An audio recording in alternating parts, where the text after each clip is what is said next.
Prabhuram here. This is a big day, and we are going to launch Nectar on the Seven Hills from the House of Commons here in London. I am extremely delighted to be here with all my friends, family, and professional circles.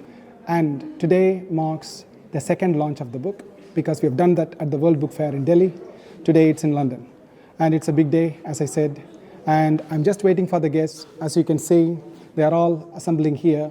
And in another 10 minutes or so, we are going to kickstart the event. Thank you for being here. Stay tuned. Ladies and gentlemen, distinguished guests, good evening and a very warm welcome to you all. It's an honour to gather here in the historic halls of the Palace of Westminster within the House of Commons for a truly special occasion, the launch of the Nectar on the Seven Hills, the Pure Seed, the first book in the Nectar of the Seven Hills trilogy. This captivating debut is the work of a deeply thoughtful and gifted author, Prabhuram, an investment banker by profession, and now a novelist whose voice brings together depth, insight, and a unique artistic vision. On behalf of Dame Siobhain McDonagh, Member of the Parliament of Mitcham and Morden, and also the Chair of the Old Parliamentary Group for Thumbers, and Mr. Prabhuram, our author of the evening, it is my absolute pleasure to extend a very heartfelt welcome to each and every one of you.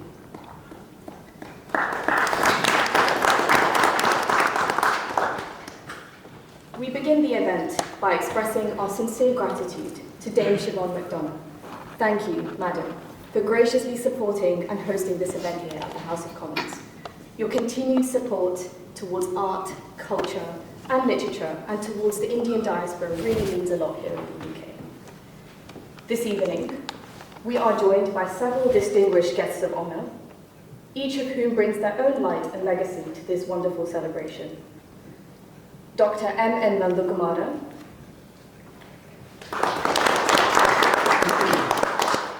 an honorary member of the Order of the British Empire, Executive Director of the Bhagavat here in the UK, and an ambassador and a promoter for Indian classical music, arts, culture here in the UK for decades. Also a member of the Order of the British Empire, we have Shri Pushkala Gopal. An esteemed artist and a revered Indian classical dance guru. Her art embodies discipline, heritage, and devotion, and reflecting decades of unparalleled service to arts and culture in the UK. Last but not least, a unique, talented, and celebrated TEDx speaker, motivational speaker, and spiritual educator, Shri Govind Krsna affectionately known as GKD, joining us from Kurukshetra, the land of Mahabharata from India.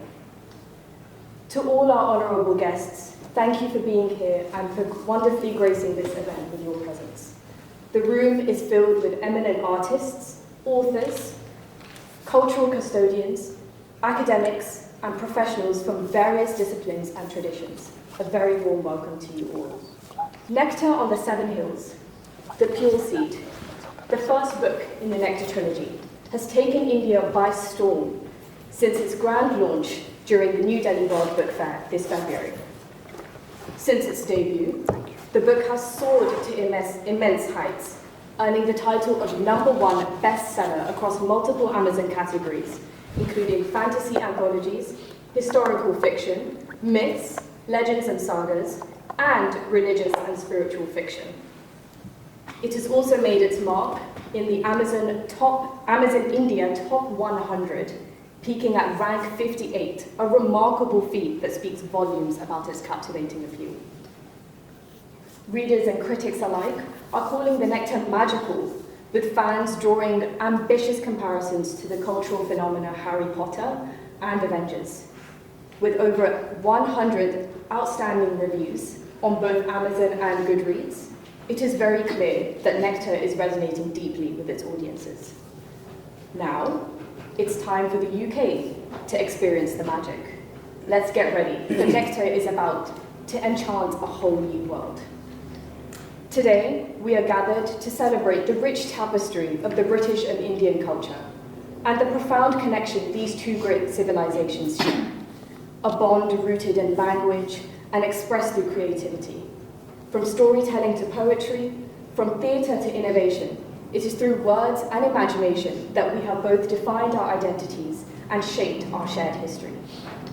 We are gathered here to celebrate a book and to celebrate author Prabhu Ram's vision, a fantasy adventure and a journey we would all love to hear more about.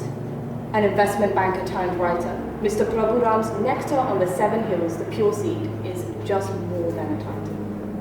Let me invite the author Prabhu Ram himself to introduce his work.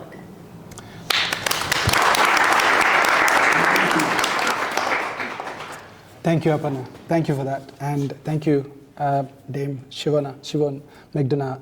It's been a pleasure to be here.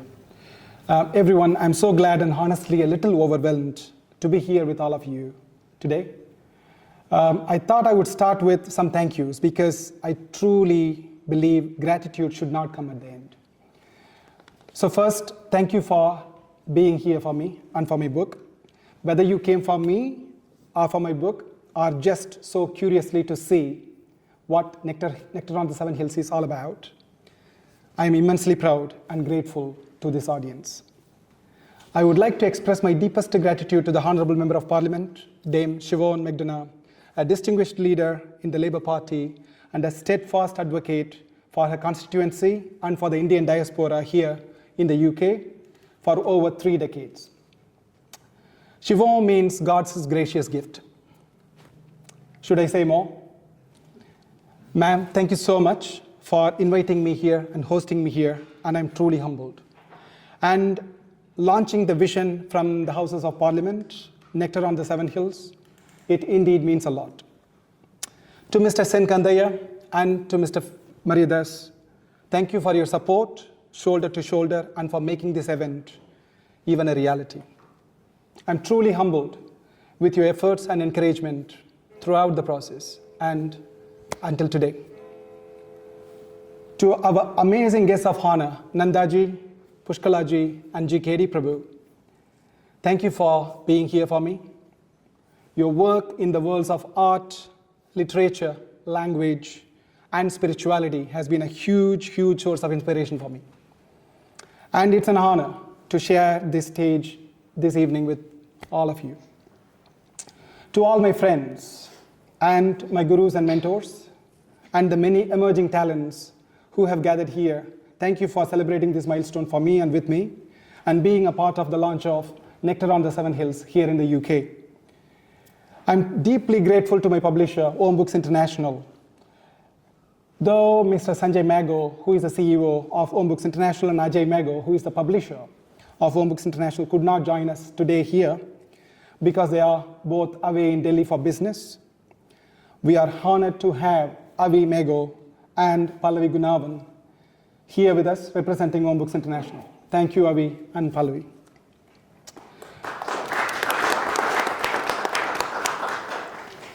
And thank you to Sanjay, Ajay, and Mohinder ma'am for their support throughout the process. By the way, without them, this wouldn't have been a reality, I must tell you. A big heartfelt thanks to my literary agent, my dear friend, Suhail Mathur of the Book Bakers' Literary Agency, whose belief in me and the constant support through this process has been a pillar of support. And a special shout out to Shantanu Ray Chowdhury, one of the most respected names in the publishing industry back in India. And my editor-in-chief in Om Books is none other than Shantanu himself.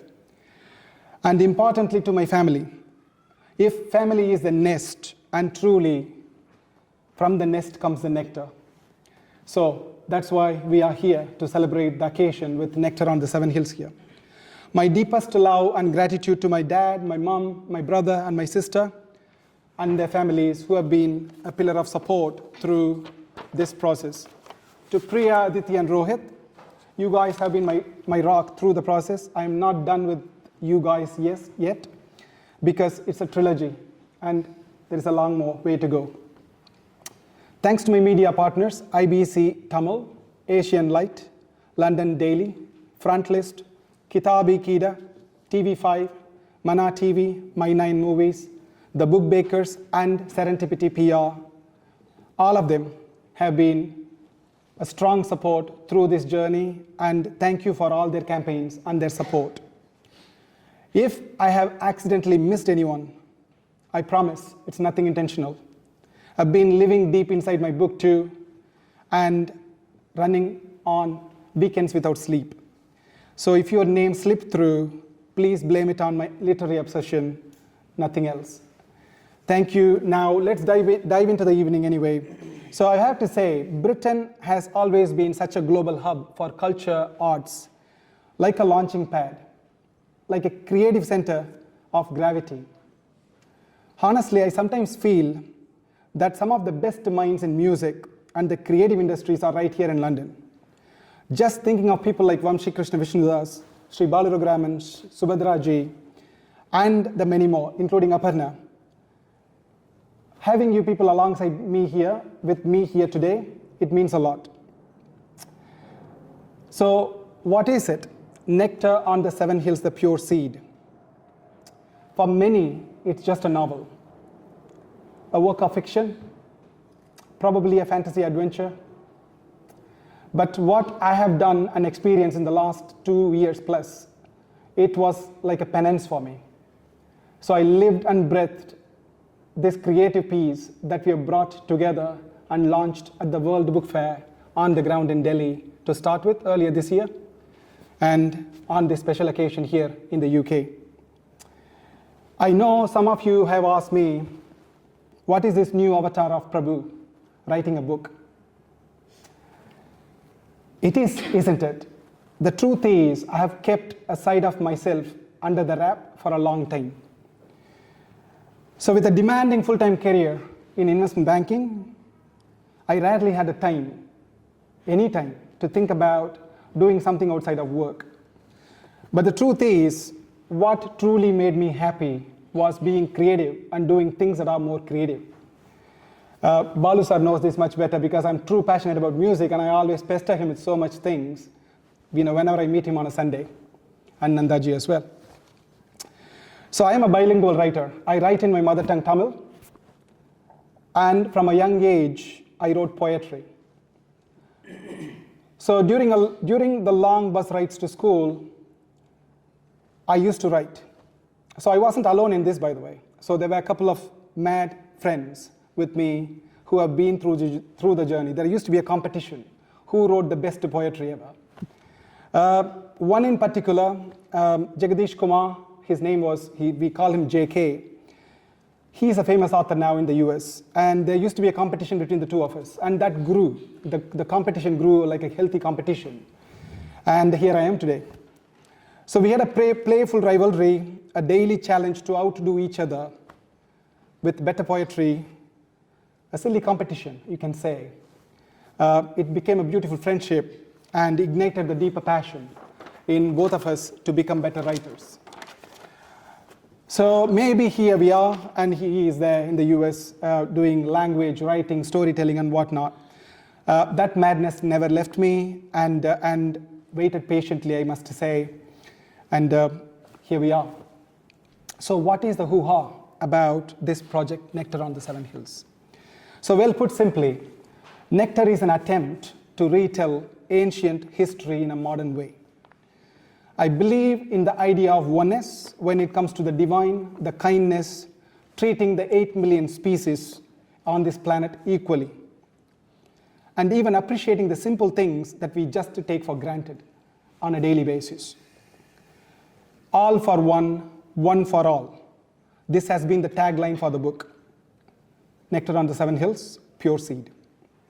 The book is an attempt to weave together historical events from our ancestral past and blend them with narratives from other civilizations like a fantasy adventure, making it just not informative, but also an engaging read, thought-provoking read, especially for young audience.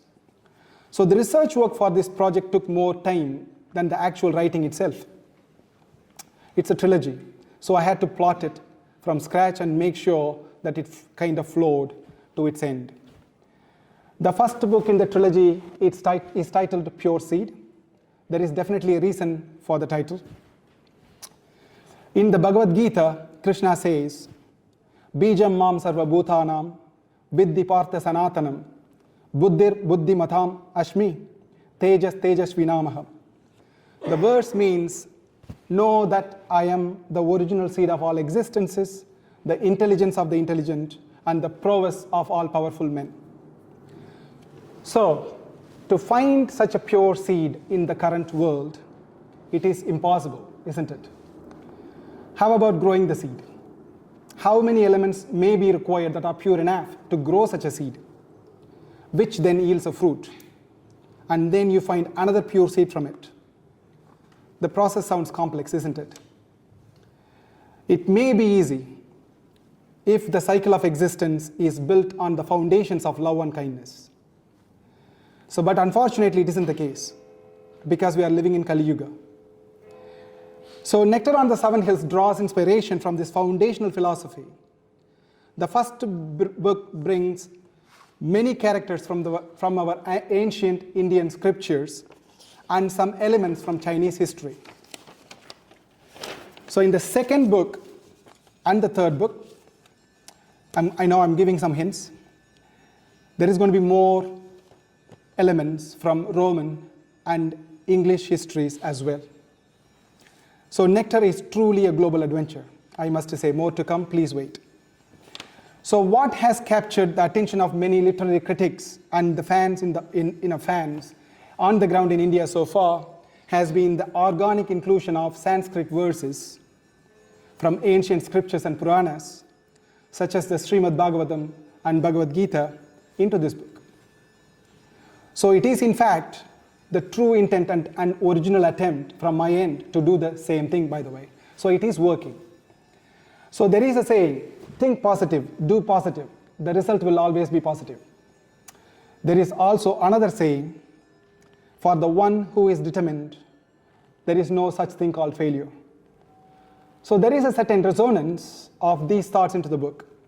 So far, this obsession of mine with positivity is proving to be very productive, I must say. So Nectar is going places, it's being endorsed, I'm humbled. With Krishna's mercy, it has reached the Amazon Top 100, ranked 58, and has been #1 bestseller on the ground in India so far. Thank you. Not just in one category, but across multiple categories of the book, by the way. Sure. So I sincerely hope the UK audience receives Nectar on the Seven Hills with the same warmth and then enthusiasm here in the UK, by the way, so I'm just waiting to see. So of course, there is plenty more we can discuss during my author interview and the interactive audience interview and whatnot. And there is plenty more to hear from our guests anyway. The chief guests are waiting. Let's without any more delay, let's kickstart the process. And I know Siobhain has to step out. Because when there's a division, well, they have to go and come back. Sure. So I think I'm going to probably pause a little bit until Siobhain is back, because we were going to actually launch the book next, as well as the trailer. So I only wish I had more script written here so that I can speak more. But I'm more than happy. You know what? Let's make it a bit interactive. Any questions from the audience, or otherwise I can ask someone to read what exactly they felt about the book to start with, and then we can wait for Siobhain to come back. Any questions to start with? I have a question. Please. You mentioned history.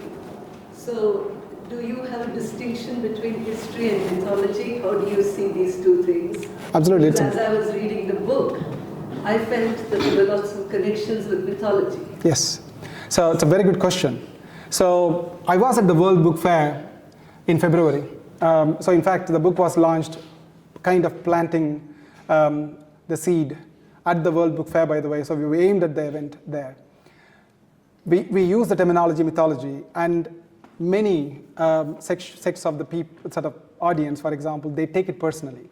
Because mythology in the literary world means ancient, gods and goddess related, history, for example. But in the other context, people interpret that as myth, not necessarily it happened. For example, Krishna was born, right? Krishna lived. And I think we can go on about the aspects of the gods and goddesses. But just to answer your question, we used to use the terminology mythology during the initial days of Nectar on the Seven Hills, and then I politely asked my publisher and my literary agent to move away from using that and started doing the history as our pitch. And I think that's the right thing to do. But from the literary context, what you're saying is absolutely right. It's mythology is, the reality that happened in the context of gods and goddesses. I'm going to use this time to invite Mr. A.V. Mego and Pallavi Gunavan to probably come over here and do justice to Sanjay and Ajay not being here. Thank you, Prabhu. I'll be delivering this on behalf of Mr. Ajay Mago, publisher, Om Books International. Good evening, everyone. Though I'm unable to be present with you today, I'm delighted to share a few words on this special occasion. The official launch of Nectar on the Seven Hills, The Pure Seed by Prabhu Ram. When I first read the manuscript, I knew we had something extraordinary in our hands. Prabhu's storytelling, rooted in Indian ancient history and enriched with global influences, was bold, imaginative, and refreshingly original. We had already signed him on even before meeting in person. It was only later that we connected face to face, first at the World Book Fair, where he officially introduced the book to readers, and then again at the London Book Fair, where I was further struck by the depth of his vision and the conviction with which he carried his creative universe. The response since then has been overwhelming. The Pure Seed has stormed into the Amazon Top 100 and continues to hold strong, resonating with readers across age groups. It's rare for a debut fantasy novel to receive such a reception, and it speaks volumes about the power of Prabhu's storytelling. Set in the mystical forest of the Eastern Ghats during a pandemic-triggered lockdown, the book follows Magad, Yukti, and Rudra as they confront ancient forces and unearth forgotten truths. It's a riveting, breathless race against time and the first chapter of what promises to be an unforgettable trilogy. At Om Books International, we are proud to be the publishing home for Nectar on the Seven Hills. Congratulations, Prabhu, on a fantastic debut. May your words continue to enchant and inspire. Thank you.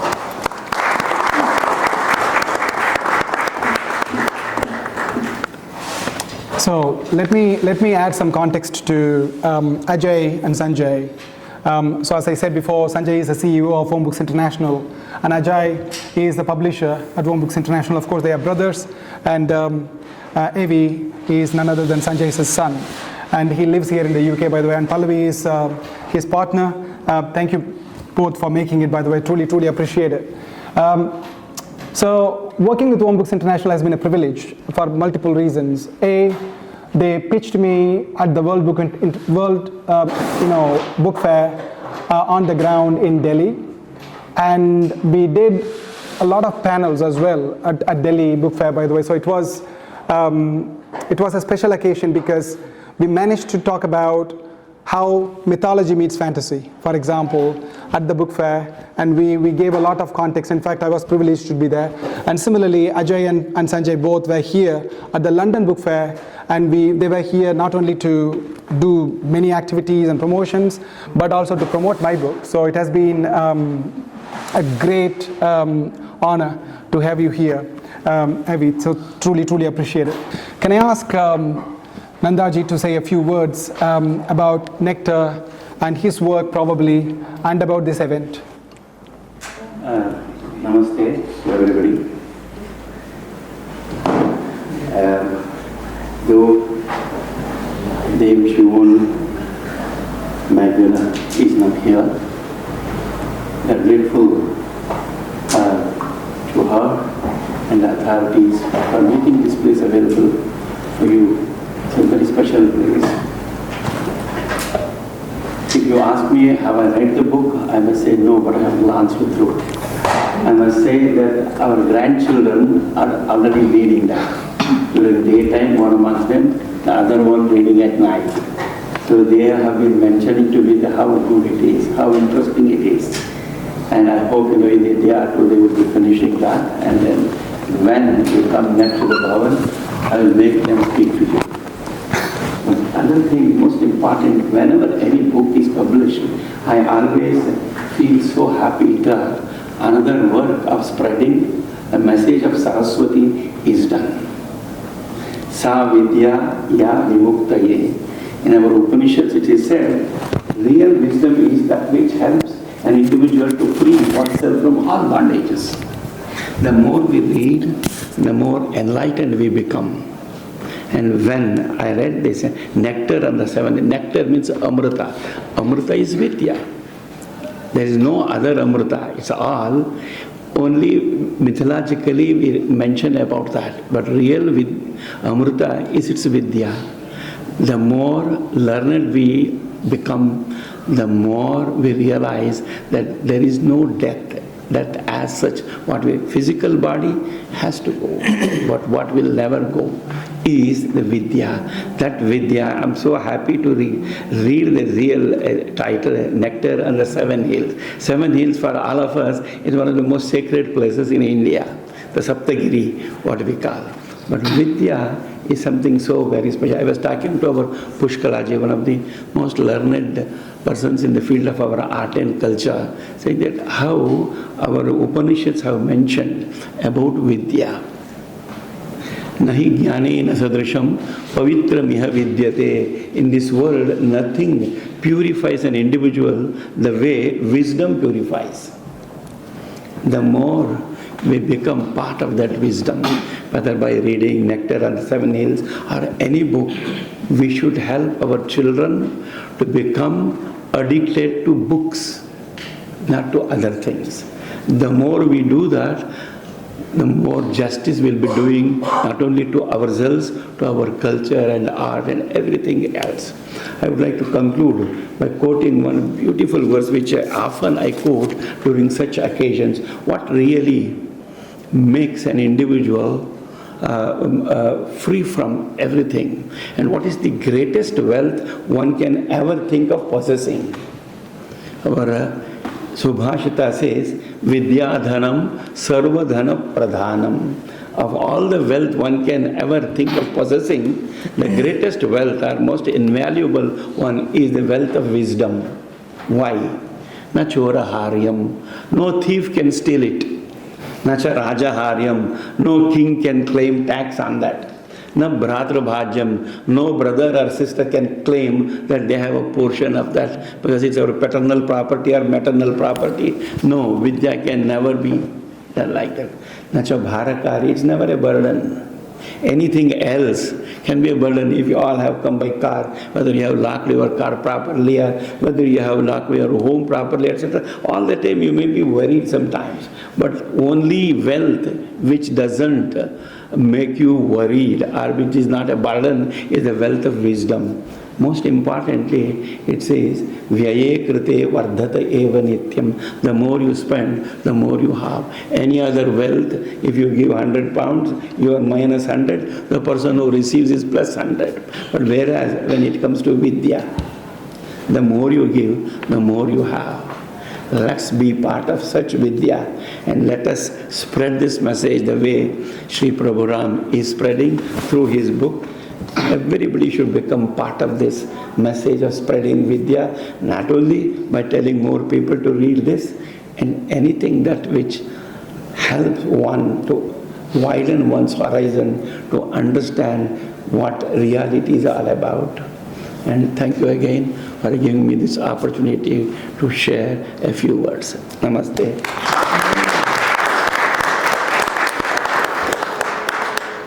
Thank you so much, Nandaji. That's been very kind. We take that away. We will write more books, for sure. So in the similar context, may I please request Ms. Pushkala ji to say a few words for us, please.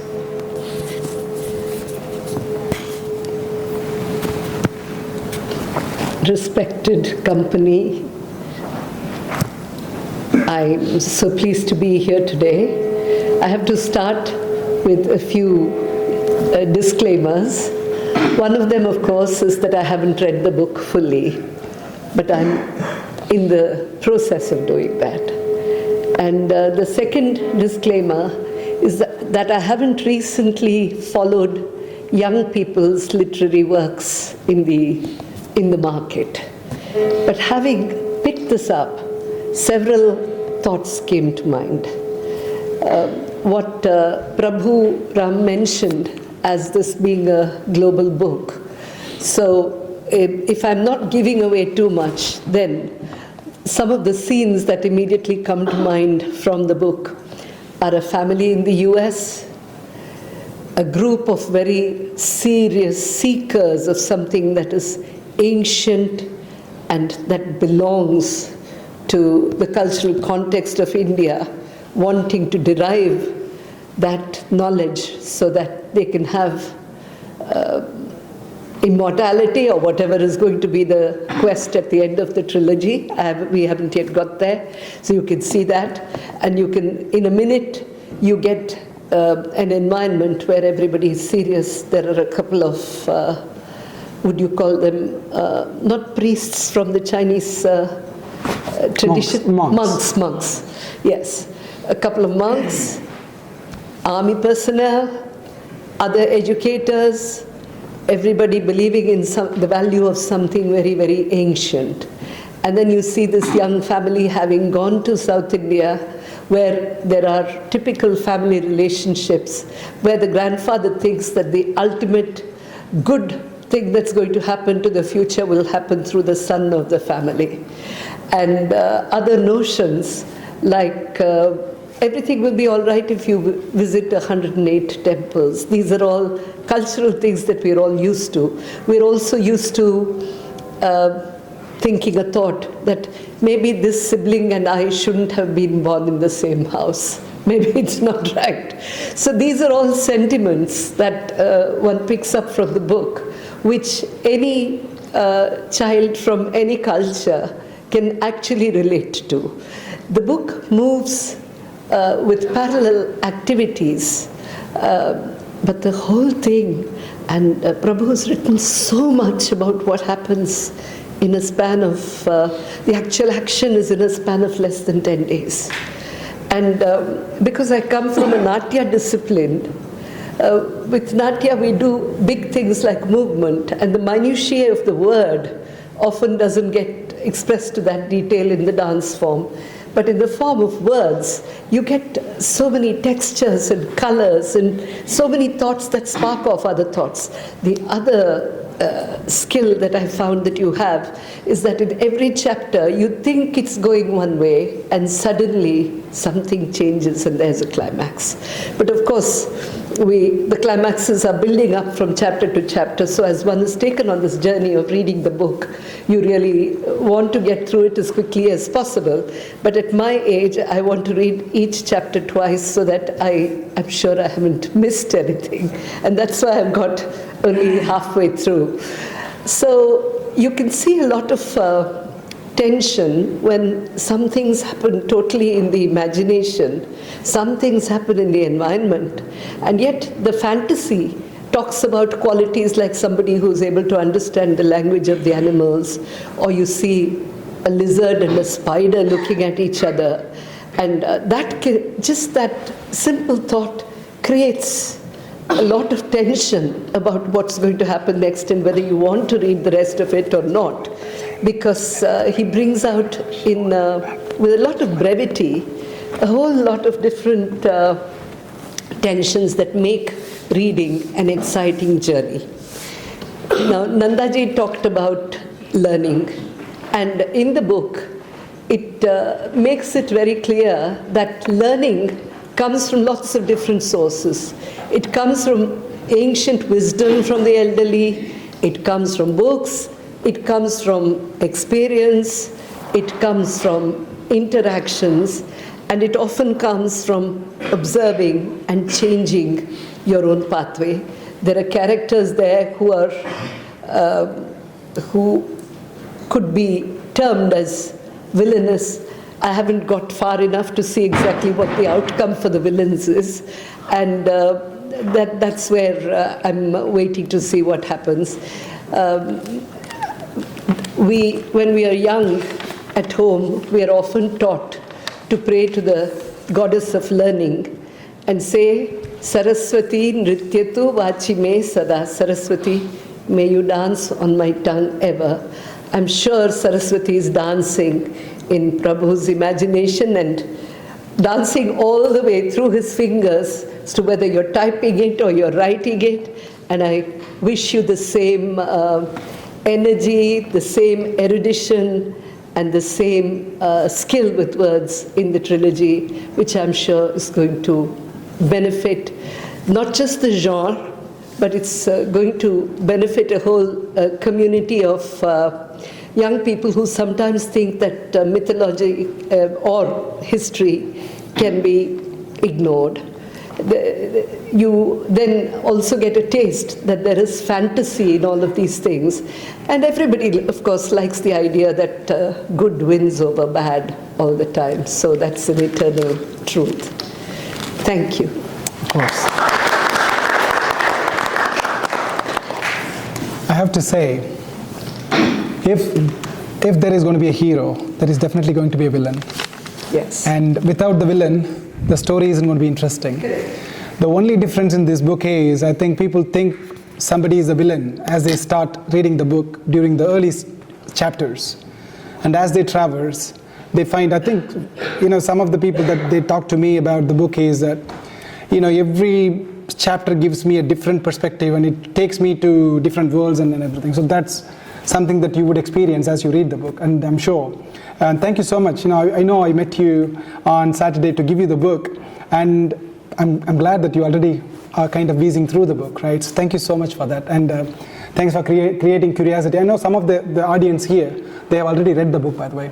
So I'm sure they can kind of correlate to what you say at the moment. So thank you so much. Truly appreciate it. Friends, family, and professional circles means a lot. And I know you've been, hidden before by the photographer as well. Thank you for being here. Look, without any further ado, let's ask the energetic and the one and only GKD Prabhu for him to add more spice to this evening. GKD Prabhu, over to you.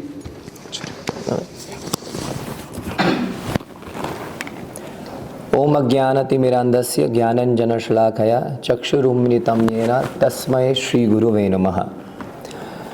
Well, it's not been long that I've met Shri Prabhu Ramji, and we've not known each other for a long time, but yet I can say, as Sir was rightly mentioning about Vidya, but I can say Vidya comes with Vinay. There are a lot of people out there in the market who have a lot of Vidya, lot of knowledge, lot of words to say, but seldom do most of them have Vinay. Vinay means humility. And I come from the land of Kurukshetra, which is the land of Bhagavad Gita. Probably the universe got its first university, the first knowledge, topmost knowledge, which is called Rajvidya Rajaguyam Pavitram Idam Uttamam. Lord Krishna mentions in the Bhagavad Gita that this knowledge is the king out of all the knowledges. And it is the most purest knowledge. So talking about the nectar on the 7 hills, as again Sir rightly mentioned about the Amrit, meaning the education is the real Amrit. Back in India we had Kumbh Mela, Maha Kumbh Mela. After 144 years, this, the movement of our planetary systems was such that after 144 years, Ganga, Yamuna and Saraswati, the sacred 3 rivers, were coming together, and this was happening after 144 years.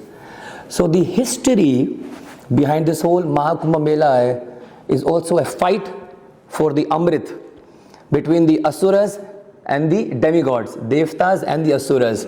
And there are 14 Amrit that comes out. And the last one being the Amrit Kalash, which Lord Dhanvantari comes with. So when Sir was speaking about this, about Vidya being the topmost Amrit, I was thinking it's so true. Because the 14 Amrit, Kamadhenu, Airavat, the elephant of Indra, so many things came out.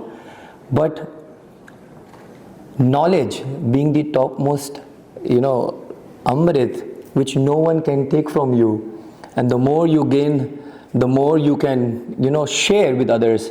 I come from the International Society for Krishna Consciousness, ISKCON, and our founder Acharya, His Divine Grace A.C. Bhaktivedanta Swami Prabhupada, in 1966 at the age of 70, when he was going to US for the first time, someone asked him, Swamiji, so you are going to the USA? So Swamiji replied, I'm not going to the USA. Srimad Bhagavatam is taking me to USA. Means the knowledge. Bhagavatam. Krishna swadhama pagate dharman bhagavata iha. Once the Kali Yuga was over, so people asked, where can we take shelter? Where can we find God? So the Bhagavatam states, which is this topmost form of knowledge of Vedic Hinduism. It mentions Krishna Swadhama Pagate. After Krishna has left the planet, he has taken an incarnation in the Bhagavatam. So the Nectar on the Seven Hills. I must say I have read some of the chapters, and Maghad, Rudra, Yukti, you know, they seem to me they seem like Krishna or Lord Shiva, you know, Durga in that. For that matter, you know, I was reading one chapter where it mentioned Karmanyavadi Karaste Mafalishu Kadachana. Magad hears this shloka from the Bhagavatam, you know, focus on your actions and do not worry about the results, because the results are anyways not in your hand. You can give your exam, but then either you're going to get 100 out of 100, or either you're going to get 10 out of 100. The result is not in your hand. You can do your efforts. So this culmination of history, mythology, rooted with our Vedic scriptures is what I really liked about Prabhu Sri Ramji, where you're quoting Ramayana, you're quoting Naimisharanya sages. We're talking about 5,000 years ago. Naimisharanya, the sages, you know, 88,000 of rishis. So Prabhu Sri Ram has, you know, re-quoted. Kishkinda Kand also comes in play. So I must say, I've not gone through the whole book, but yes, if someone tells me to write an essay, I start shivering. This is a whole book, and it has fantasy, adventure, and the best part of it is that it's rooted with our scriptures. So I wish you the very best. Thank you. And coming from India, and as you were mentioning, sir, you know, it's gone viral in India. Things usually first go viral in Bharat.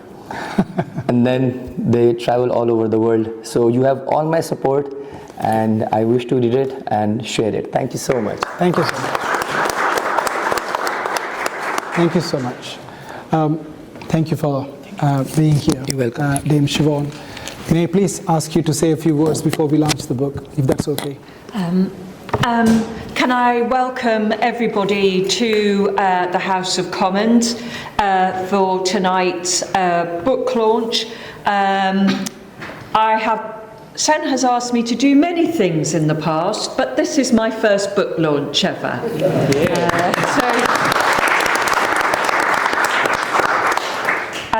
I congratulate you on your clear, broad sweep of skills from investment banker to fantasy author is quite a stretch, and shows what an enormous spectrum of skills that you must have. When I looked at the book and I began to read it, and I thought, perhaps this is our Indian J.K. Rowling.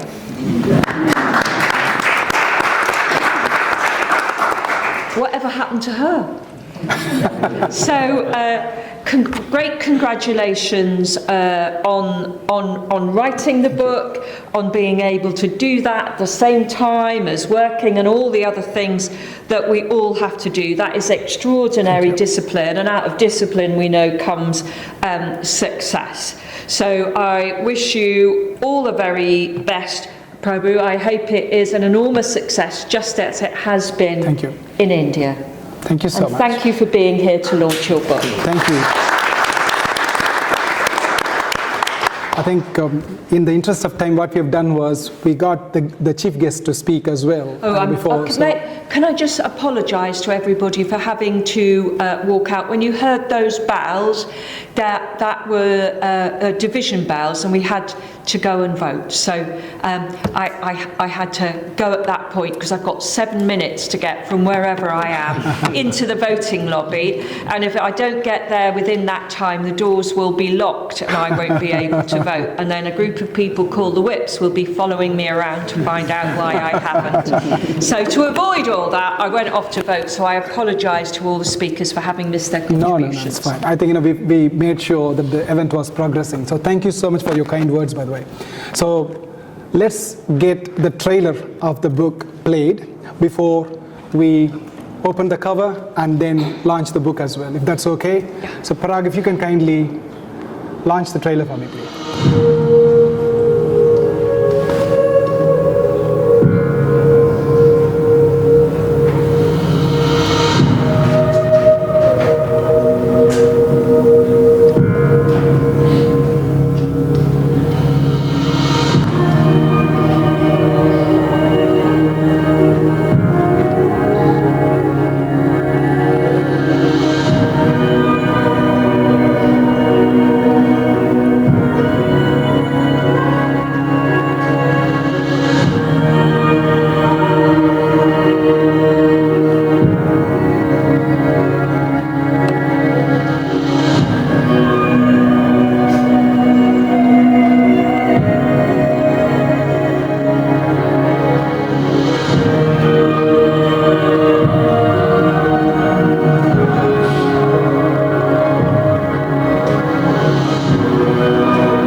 I wasn't planning to do this, but in the same folder, because Dame Siobhain mentioned J.K. Rowling, there is a video called Harry Potter.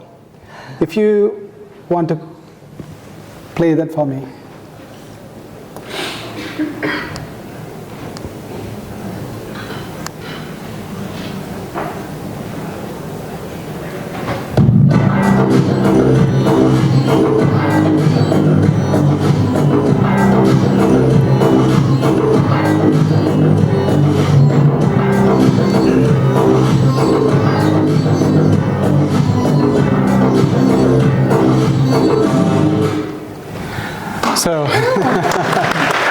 So when the book was actually, when it went viral about 3 weeks ago, the book actually beat Harry Potter on Amazon India. And it was kind of sandwiched between Harry Potter 2, 3, and 5 and 6, and it was sitting in the middle as number 8.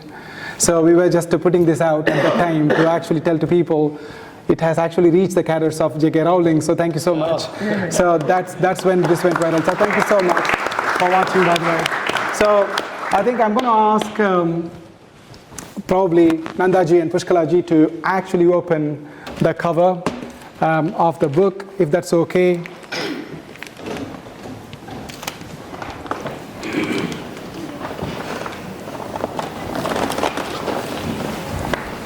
You can just tear it off, it's fine.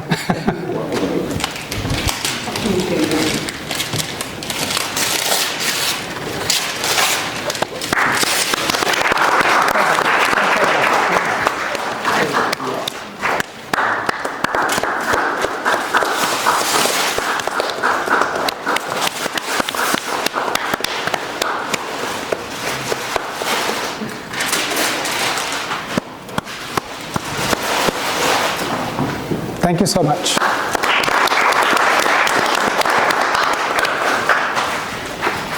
And here comes the launch. So all of us, can you please stand up, and including Priya.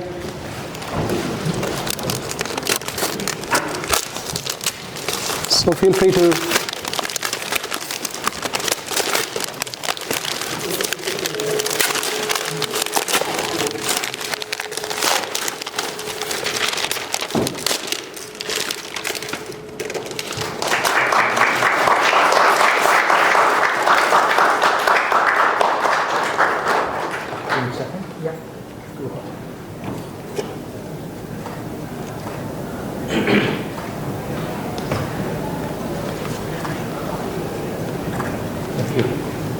Thank you.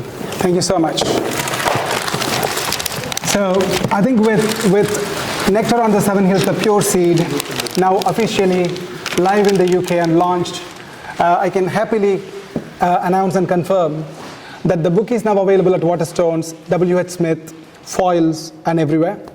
And it is available online on Amazon UK as well. So we have already received a lot of inquiries from Gardeners, which is the top distributor here in the UK as well as in the US, by the way. So, me and Priya, we will be in Los Angeles next week, just doing some more promotion for the book in the US as well. So just when wanted you're rich and famous, will you remember all of us? Of course I will be. Will you just ignore us when you see us in the street? That's very kind of you and humbled by what it is. One thing that I forgot to mention, I did mention that I am a bilingual writer. My mother tongue is Tamil. So there are a couple of people from the London Tamil Changam who are here. Mr. Uday Kumar and his wife, for example, and some of the guests here, they are from the Tamil fraternity as well. So I just wanted to kind of lend my thanks to them because they have been a great inspiration for me and for my kids, teaching them the languages, for example. The reason why I'm mentioning this is because Tamil is about 5,000 years old, more than that. And because my journey started with Tamil, the creativity, the literature and everything, it kind of honed the skills in me. And that's been the inspiration to actually kind of make it bigger and better. So some of the things that I'm trying to say, in fact, one part of the story actually happens in Tamil Nadu, which is one of the South Indian states in India, by the way. So I just wanted to call that out. Thank you so much for being here, by the way. So truly, truly appreciate it. All of the speakers for their such inspiring words. We have Mr. Shantanu Ray Chowdhury, the editor-in-chief at Om Books International, and unfortunately he couldn't be here today. However, can I please invite Aditi Shri Prabhu to kindly read his message out loud for the audience? Thank you, Aparna. This is a message from Shantanu Ray Chowdhury, Editor-in-Chief at Om Books International. Though I couldn't be present at this grand event today, my thoughts and wholehearted support are with Prabhu and his remarkable work, Nectar on the Seven Hills. It's been a terrific journey with this project. And it's with a lot of satisfaction that I can say that my initial judgment about this book's potential has turned out to be true. I was quite fascinated by Prabhu's exploration of the historical fiction and mytho fantasy genre in an Indian setting and had a feeling it would resonate with readers, and it has. That makes me very happy, wishing the book and Prabhu continued success and the recognition they truly deserve. Thank you.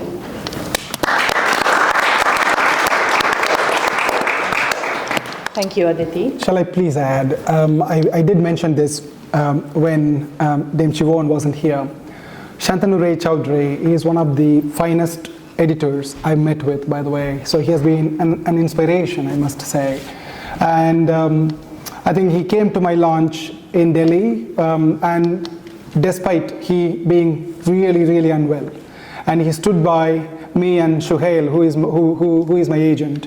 And without his support, the book wouldn't have become what it has become. So thank you so much to Shantanu.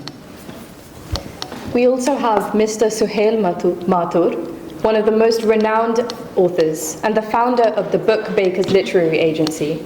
Unfortunately, he could also not be here today. However, he has a message to be shared.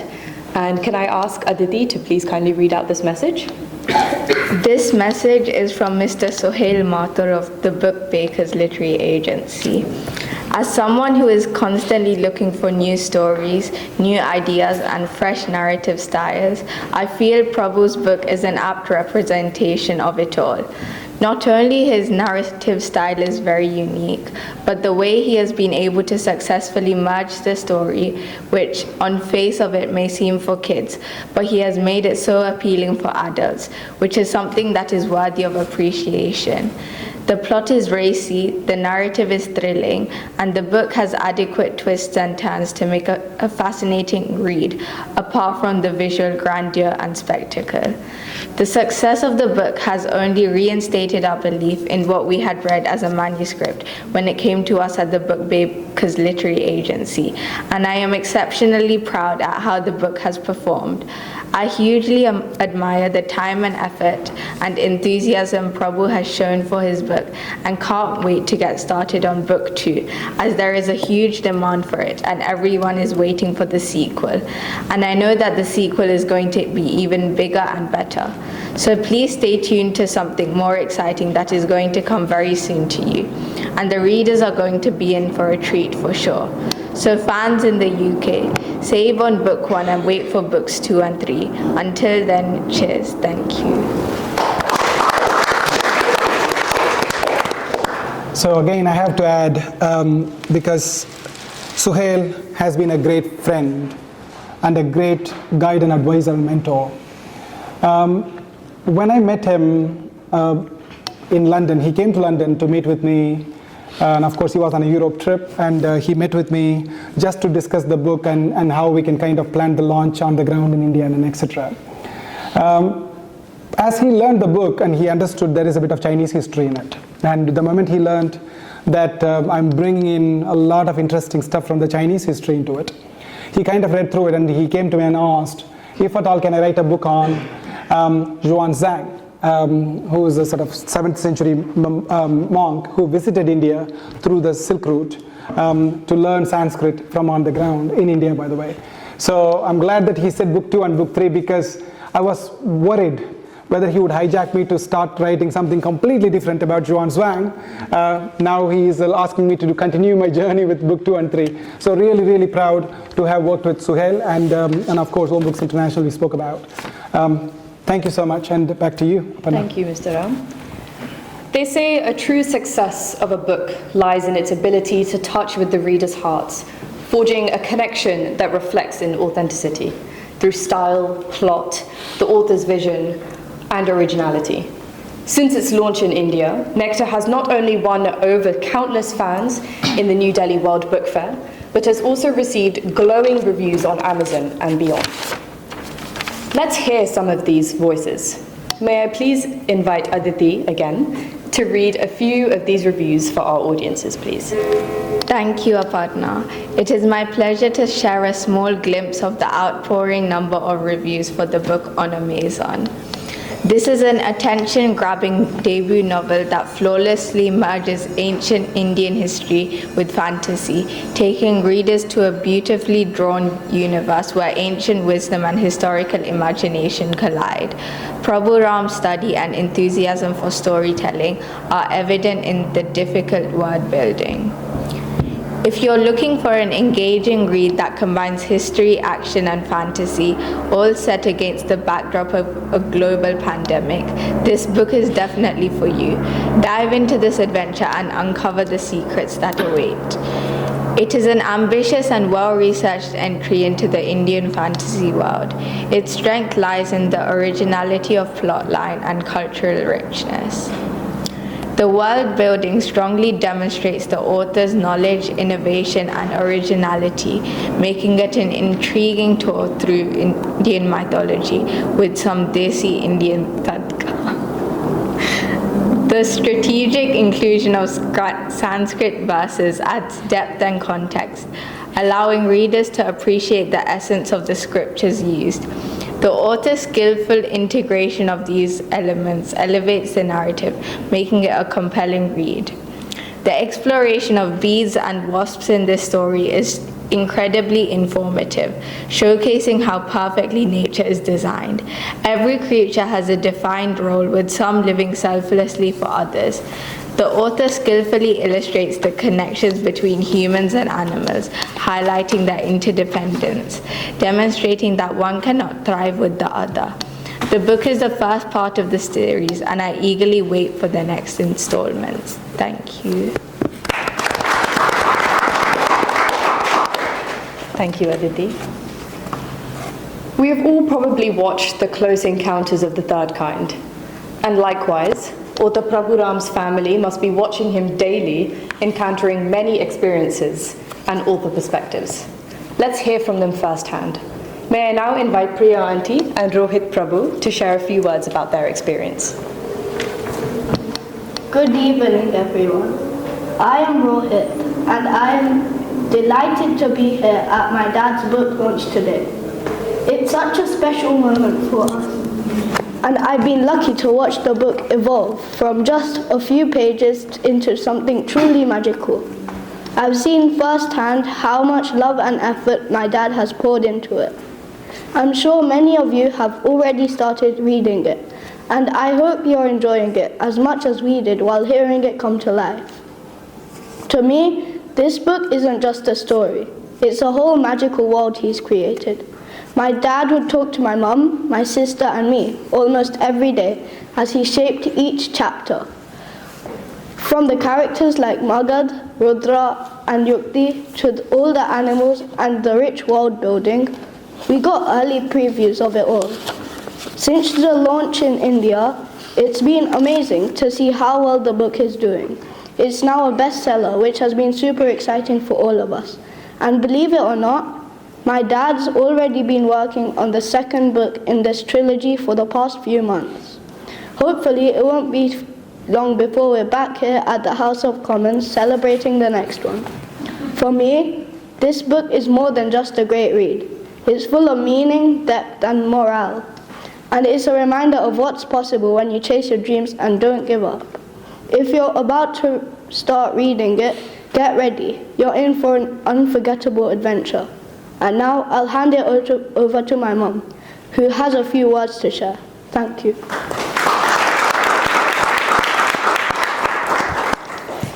Good evening, everyone. Let me begin with my word of thanks to Dame Siobhain McDonagh, Shri Nandaji, Shri Pushkala ji, Shri GKD Prabhuji. Thank you very much, and a special thanks to Mr. Sen Kandya ji and Mr. Francis Mariadas ji, without whom this event simply won't be possible. And to everyone who have come here to support us, Prabhu, and support this event and us as a family. Thank you very much. And more than anyone, I know that Prabhu's father and mother and my parents are incredibly proud of the success of this book. And there is something I must say about Prabhu.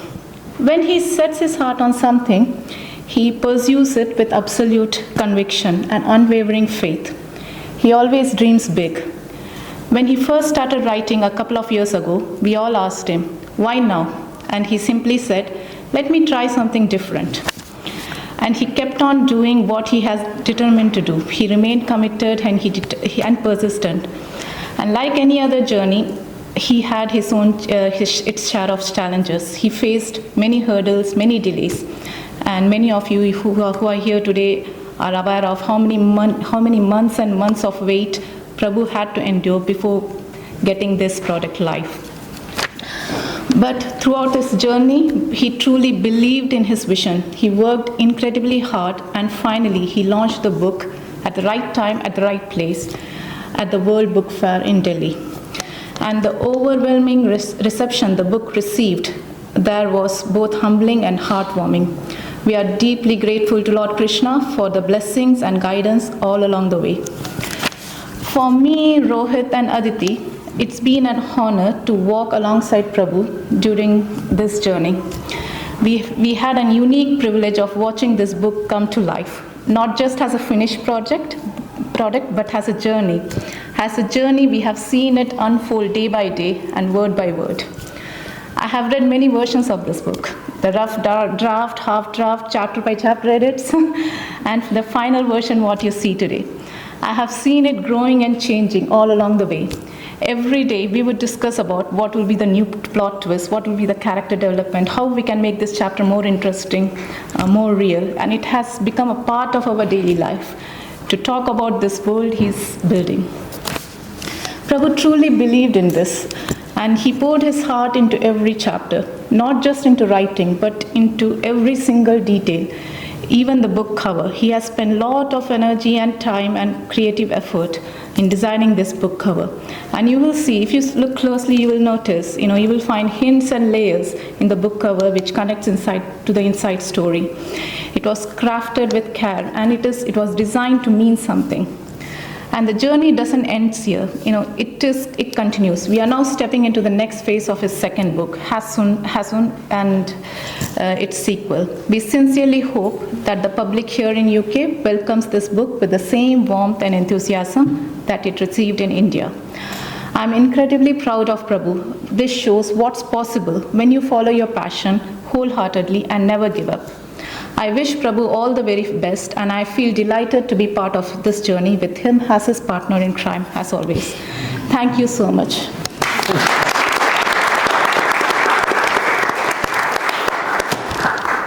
I didn't see that coming, by the way. She's a better writer than I am. Thank you so much.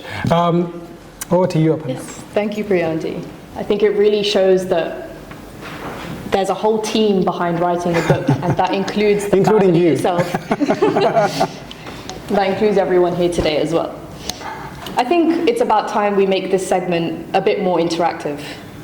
I myself have so many questions buzzing in my mind about this book and about the journey of its author, and I'm sure many of you feel the same way as well. So to begin with, I'd like to pose a few questions to author Prabhu Ram myself, and following that, I'll be inviting a couple of early readers from the audience, those who have already had the chance to dive into Nectar on the Seven Hills, to come up and briefly share their thoughts and experiences with the book. I will wrap up with a short Q&A as well. Hope that works? Absolutely. Cool. Your book is incredibly immersive, and like many have mentioned, it shifts gears so unexpectedly. From what starts to feel like it's a espionage thriller, and it quickly transforms into a completely different universe.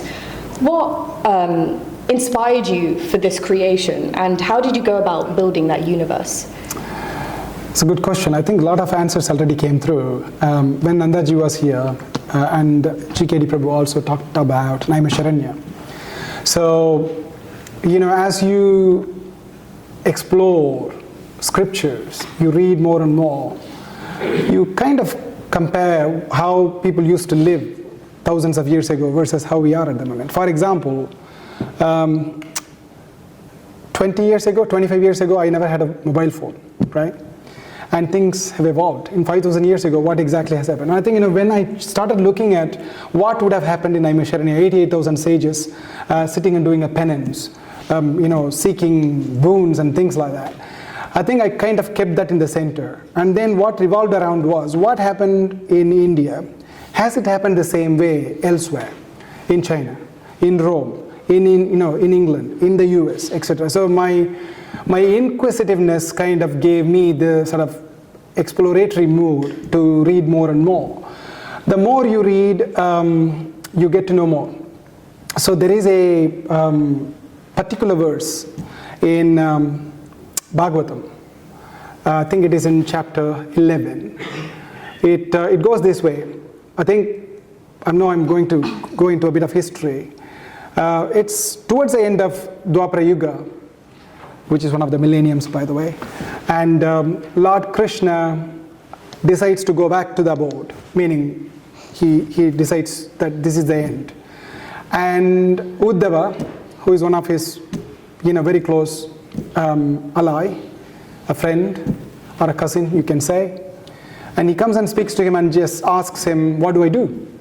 And then Krishna says to him, follow what I've told you all along and reach me in time. And then he says, one of my forefathers, my ancestor, Yayati, King Yayati used to be one of the kings in the Chandravamshi, by the way.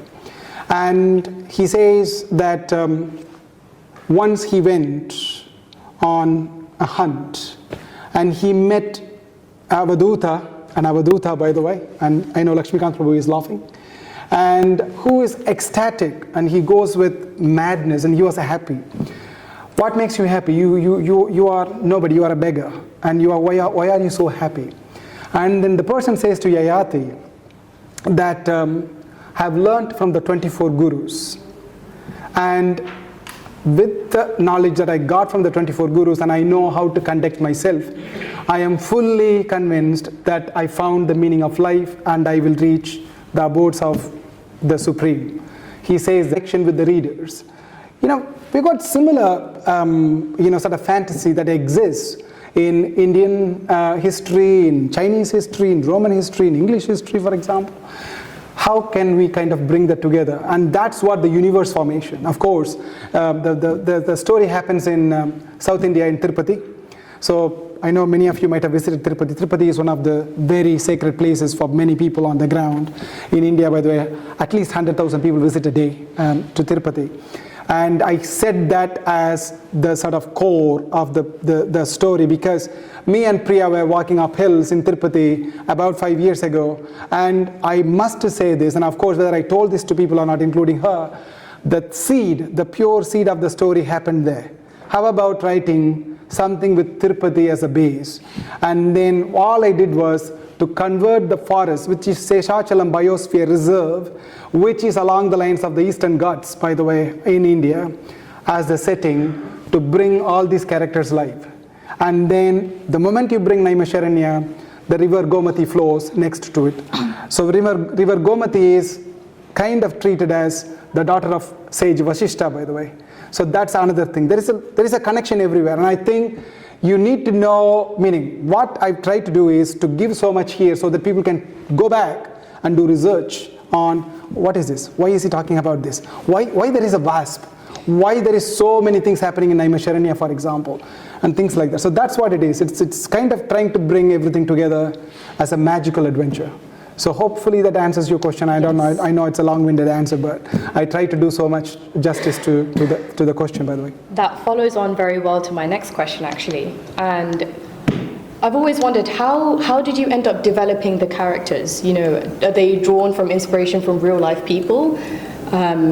You know, one thing that has really stood out in your book is the seamless integration of ancient scriptures, and Sanskrit slogas and things like that. So what inspired you to do this? How did you come about including these in your book? Yeah, I think that's a good question. I think the characters, GKD Prabhu already talked about it. Magat, Rudra, and Yukti. We all know Durga is the sister of Lord Krishna in Hindu mythology, by the way. And Shiva has been a confidente alliance, and he is one of the powerful gods on the mythological thinking and the ancient history of India. How about bringing the three together as characters in my book has been the forefront of things, and of course Shiva always helped Krishna. Even Samudra Manthan, the churning of the ocean, which is one of the pivotal moments which defines the book, by the way. And actually, when the poison comes out of the churning of the ocean, it's Lord Shiva goes and drinks the poison, the halahala, and that's how he got the name Nilakanta, for example.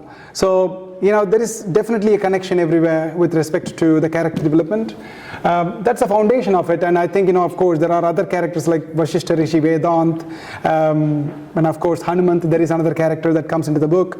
There is an interesting character called General Zillion, which is a central and pivotal character, which earlier in the earlier chapters people will think, oh man, what's going to happen with this character?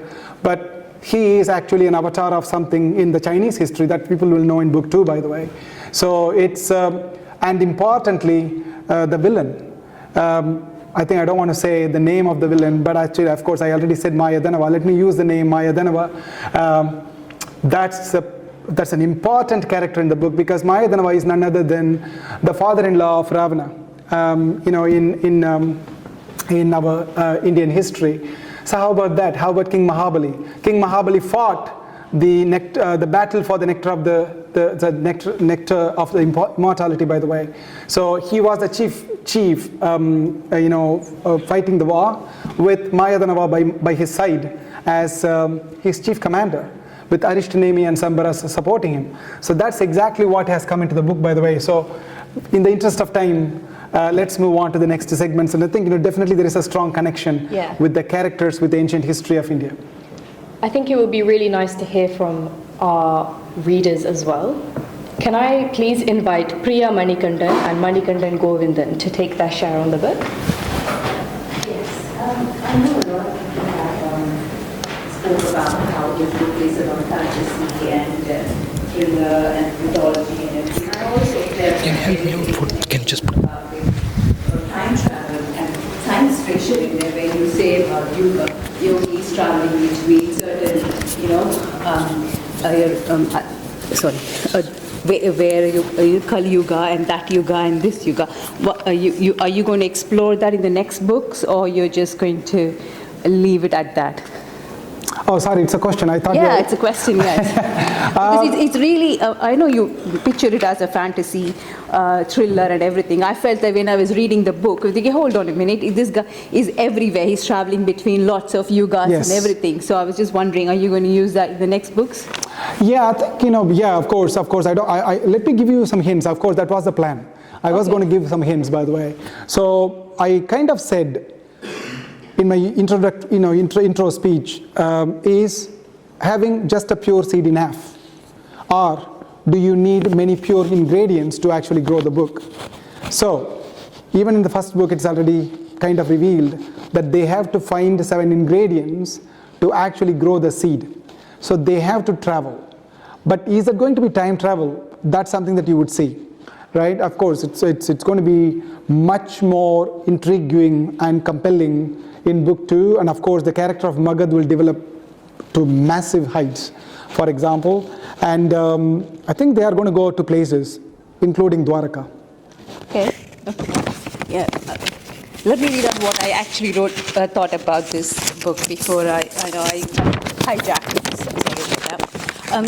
It's a brilliantly written Indian mythology, fantasy, blending with prehistoric animals, ancient Indian history, scripts, myths, and modern-day challenges, including like pandemic and lockdowns and all our emotions with it. All of these while moving the story at a thrilling pace with captivating twists and turns. The fantastic aspect of the book is perfect for young, older readers and love fantasy novels, and mostly lazy readers like me, as the plot is forever moving and now what moments everywhere in every chapter, because you think that there's a connection, then suddenly something completely different happens, and then you wonder, what now? What's next? How are they going to come out of this situation? One of my favorite element in which Prabhu presents is the fantastic imagination and making you look at few familiar stories and places with fresh eyes and fresh ideas, and wonder that how come I've been to the same place, Tirupati, and how come Prabhu is seeing it in a completely different space to what I saw it. And it's really, really great that you have put that in a book, and it's inspiring younger readers and other people to, like you said, to research about it and know more about it. I really appreciate it. You not only worry about Magad, Yukti, and Rudra when you read the book, but also enjoy their banter, their unique strength, the shortcomings, and the emotional journey which they go through along the book. For anyone who enjoys reading stories like Amish Tripati, Shiva trilogy, and I would definitely recommend this book also for those who love this mythology, fantasy, and adventure. But mostly, I would like to add that the anticipation and excitement that I had while waiting for J.K. Rowling's book outside midnight release of the books, which Prabhu knows very well about, because he used to tease it when I and my husband used to wait outside the book launch for J.K. Rowling's book. I have the same anticipation and expectations from your book. Thank you so much.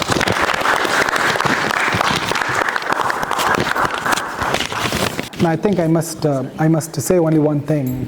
Mr. Kaza and his family is here. I think I just wanted to say to Dame Siobhain that Councillor Kaza has been doing a lot of work in his constituency, and when I called him to be here for me, and he immediately accepted to be here. And thank you for being here and gracing the occasion for me, but I truly, truly appreciate it. As a politician, I can't resist this, speaking in a... Please do. I'm also a banker, just like him. State Bank, HSBC, and now run a bank called Hamilton is a bank in the Caribbeans. Apart from all this, of course, contact would be, I'm a labor counselor at Huntsman. Very interested in subjects like this from my childhood. Always found myth more interesting than reality. All of us go and see, for example, pyramids in Egypt, not because they're the most beautiful things to be built, not because of the symmetry or anything of that sort that's described by others, but because the myth that has been built around it over a period of time. Even if, like for example, all of us have seen the San Francisco Bridge. The myth that is built around, you go and see, there's nothing much actually to see it. It's just an ordinary bridge which vehicles go. Ultimately, it comes down to that only. Same thing with mythology. Same thing with the one that was mentioned before. Whatever happened to J.K. Rowling, Harry Potter. All of us have seen Harry Potter, of course. Very interesting. All of us have seen J.K. Rowling speak in public. It's able to capture the imagination of children. It's able to capture and take them backwards. That's what keeps religion going. One example that I keep giving you is about Dasavatara. Like Lord Balarama being removed and Lord Buddha being kept. That in one part of India but not in the other. Main reason, nobody worshipped that man Balaram for a period of time. He dropped out. Same thing with our festivals. A lot of festivals have died. Whichever religion you can take about. Hinduism that we know all of us. A lot of festivals have died over a period of time. If you see Telangana, for example, why have so many festivals come up now? These festivals are not encouraged by the government in power there. So instead of that, if you write books like this, make children read, go to schools and tell them, look, this is what the book is about. It will be very useful to ensure that we keep our myths alive. Thank you very much for the opportunity. My wife is a Tamilian before you forget. Sorry, what is? She's a Tamilian. Thank you very much. Thank you so much. Thank you so much. Okay, I've got just one question. Are you publishing this book in Tamil? That's a good question. Are you going to help me to translate it? No, of course. Of course, we are working with Books International at the moment to not only do this in Hindi, but also to do it in a couple more languages, by the way. So, over to you back, Aparna. Thank you. Could I please invite Ria and Aditya to briefly share their take on the book?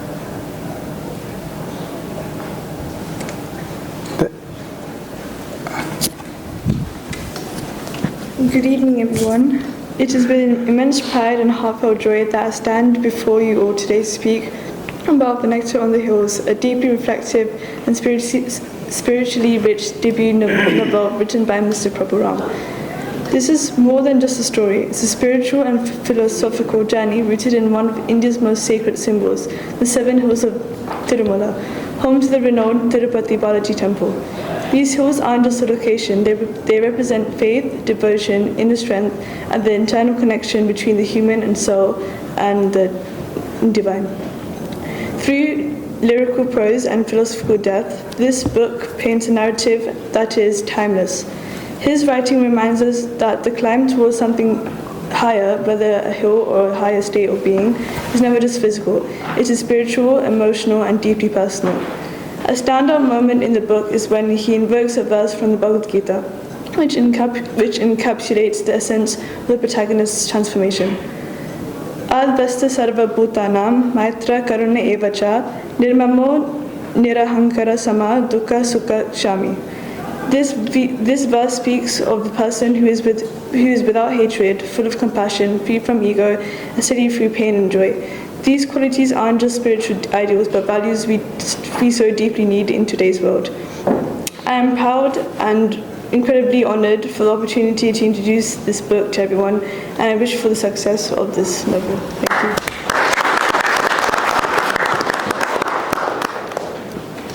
you. Good evening, everyone. You know, it was once said, a book is a dream in your hands. And after reading this, I can for sure say that is indeed a marvelous dream that envelops mythology and real life into an inescapable adventure. I don't know about all of you, but I certainly enjoy mythological stories, for they always provide a unique pathway for you to experience different cultures that there are. And this book, I have to say, just does just that. The intricate descriptions find a way to immerse you into this luscious forest of the majestical Eastern gods. Indian mythology to me has always been an intricate web of devas, asuras and rakshas. And this book molds those very beings into a story worth reading. It brings to life those diminished myths that once filled the Indian subcontinent and uncovers the long-lost legends forgotten. Set in the early weeks of the COVID-19 pandemic lockdown, the book features a unique blend to the traditional approach of mythological storytelling. What really fascinates me is the addition of another viewpoint, which highlights similarities that there are to Indian and Chinese mythology.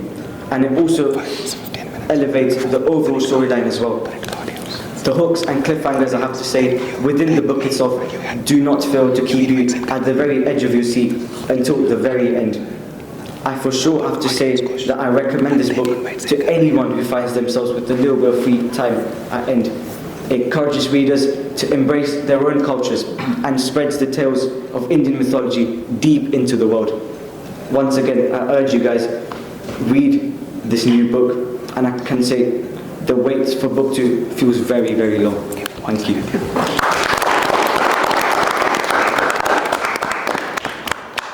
Thank you. Thank you, Riya and Aditya. I'm really humbled, and Priya as well. Truly appreciate it. And I know there is a small little fan sitting there, which is Karthik. And I know he has probably read my book at least 3 times now, because he has been just refreshing every part of it. And I think, in fact, he was so into it. When I say so into it, he went to his head teacher at school and basically said to her, you should read this book. And next day he just called me and asked me, can I bring him a book? And he just went and gave it to her. And he is now making sure that she's reading the book. So back to Aparna, thank you. Perfect, thank you. I just have one more question for you. What can we expect next? Could you give us a hint about book 2? I think I did. The 7 pure ingredients have to be found. So it's not that only that. So I think I already finished not few chapters, almost whizzing through the last few chapters of the second book. The 7 hills of Rome, you can expect in the second book. And that will traverse you into a Da Vinci Code like conspiracy in book 2. That would connect things back to Srirangam, back in South India, in Tamil Nadu, by the way. And while this is happening, what is happening on the ground in Naimisharanya with the 3 going after the sort of pure ingredients? Dwaraka comes into the picture, and of course people have to find Prithu. Shall I leave it there? I'm sure I think if at all people are now wondering who Prithu is. I don't know whether Prithvi is still here. I think she left. Prithvi means Mother Nature. So Prithu was the only king who actually ruled over the earth, millenniums ago. So he only has the command over actually what he could make earth do. So, a pure seed has to grow, and for that an earth has to give way. So yeah, there is more to come. Thank you. Thank you so much. And on that note, I'd like to personally thank Mr. Prabhu Ram for inviting all of us here today for the celebration of your new book and for giving me the opportunity to host today. Thank you so much, and thank you to Dame Siobhain McDonagh for being here today and all of the presence of our guests of honours. And on that note, I'd just like to open the floor up for any questions or any comments. I would like to thank you. Firstly, thanks for inviting us into this book launch. And it's been quite exciting to learn about the making of the book, the passion, and even the amount of effort that has gone in. I'm confident it's going to be a sound success. And my question is, I'm just looking into the future. Many of the copies have been sold, you launched the second, third book, and all of these successful. From your perspective, as an author, what one change you would have expected these books to bring to the world, to your readers, which would make you think, oh, it's been worth it to do all of this? It's a good question. I think, and I kind of said that the core of my belief is into the one supreme, if you remember what I said earlier. It's about being kind and being thoughtful about things that are available for us and not taking things for granted. So I think what, I don't know, I don't know how many of you know Enzo Maiorca. There was an Italian diver, a famous one. How many of you have heard of Enzo Maiorca? By any chance, anyone? So you have, which is good. So Enzo Maiorca, I will be very quick, by the way.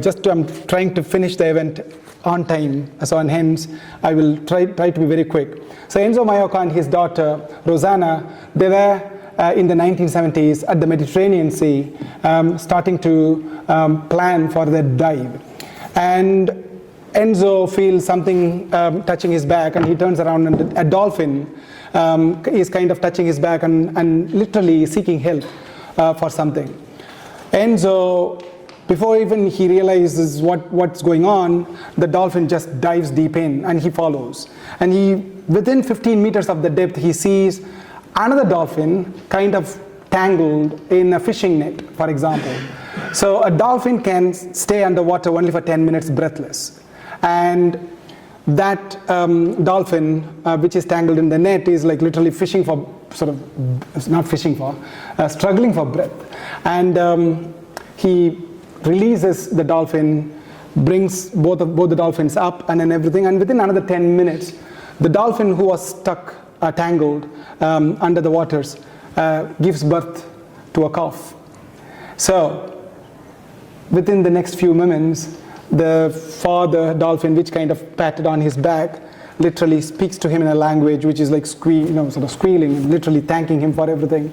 And Enzo's world changes, and he says that unless the day when man learns to respect the other beings on the earth, that is a true day when the world exists or survives to become existing for multiple millennia in the future. And he became a marine conservationist, by the way, after that. So why am I saying this is because the one thing that I want people to take away from the book is essentially that. Be kind and do not take things for granted. Treat every being in this planet equal. So that's why, you will see that in the book as well, by the way. I think people who have read it will know about some of the characters who struggle and Magat goes and helps them. So I think in the interest of time, I'm going to ask Mr. Sen Kandaya to speak for a few minutes. Okay, so good evening, everyone. I'm Sen Kandaya. I'm the chair of Tamils for Labour. Like Siobhain said, we used to have different meetings. For example, last week was the Tamil Genocide Week, and we commemorated in the Parliament, and that was a different meeting. This is something first time also I'm doing, because sadly the Tamil people from Sri Lanka still in a very gloomy mood because of what happened, and we didn't have a resolution so far. So I just want to say that before I get on to business today. I must say, yes, this is a completely different evening. It's a gathering that we are having here in the House of Commons to celebrate your book launch, which we are very, very happy here. When Prabhu first asked me about this book launch, I must admit I didn't quite grasp the full scale of what he was working on. At that time, I didn't realize he was referring to a book that would soon be making waves across India, creating a genuine sensation. As we all know, becoming a #1 bestseller is no easy thing. But for Nectar on the Seven Hills to not only reach the top of the Amazon charts, but also hold that position for several weeks, it's a true testament to Prabhu's passion, persistence, and exceptional effort. My heartfelt congratulations to author Prabhu Ram, his publisher Om Books International, and Bookmakers Agency. This is indeed a winning collaboration, and I am truly glad to be here in person to wish them continued success, not just for this debate, but for the second and third installments of this exciting trilogy.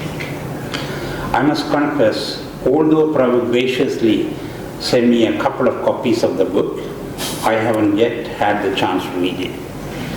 But after hearing so much about this evening, I'm now truly tempted to start reading it without further ado.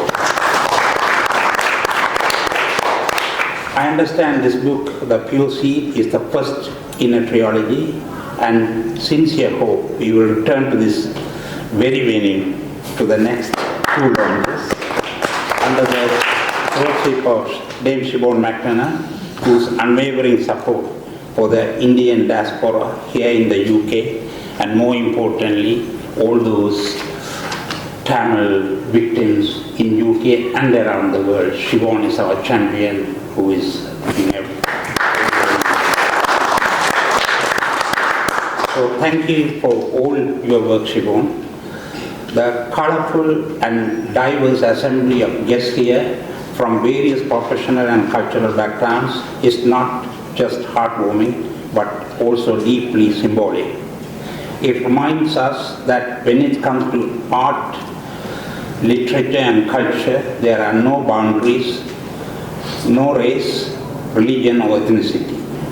Arts speak one universal language, music has one rhythm, and a compelling story resonates with readers across the geographies.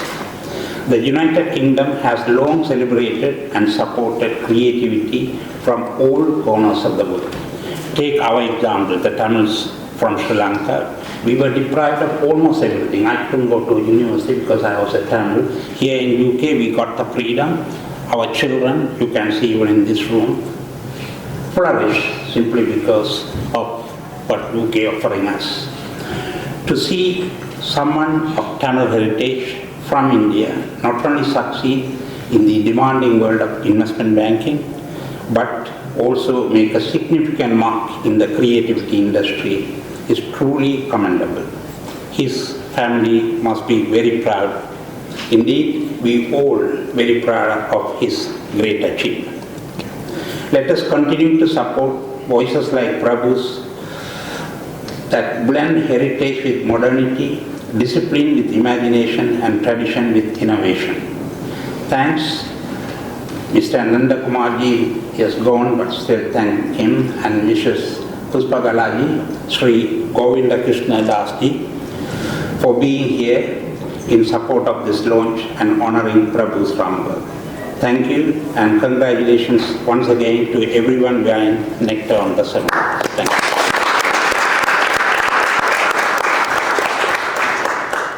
Thank you so much. Thank you all for your attendance. I am sorry that I do have to go straight away, Sure. so I'm sorry not to be part of the rest of your celebrations. I wish all the very best to Nectar on the Seven Hills, and I look forward to future book launches and future success for Prabhu Ram. Thank you. Thank you so much.